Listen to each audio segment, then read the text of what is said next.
يا بقى يخرب بيتك يا توشكا النهارده الواد ده مطفشني في عيشتي والله. انا ماني شويه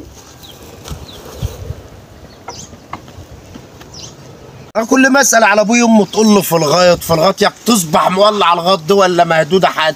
انا مخبوط كده هو مش عارف انت الشقه طحنك ولا ايه. نام يا اخي شلا تنام عليك حيط.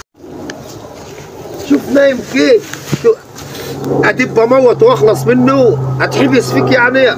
اباي اشا لا اشا عايز فلوس عشان خارج مع اصحاب. عايز ايش؟ فلوس ايش يا ابني؟ شوف لي 1000 جنيه معاك بقول لك خارج مع اصحاب. طب لسه ربنا ما اذنش بفلوس. ليه فلوس عند واحد هيجيبهم لي؟ انت ليك سنه كل شويه ليه فلوس ليه الفلوس بتروح فين معاه. يا عم انا هصرف عليك ولا على الباك كله؟ اشرتين ابوك ولا اشهر؟ انا كلمته. امال عايز ايه؟ انا عايز ال 1000 جنيه خليني امشي. كم؟ قال 1000.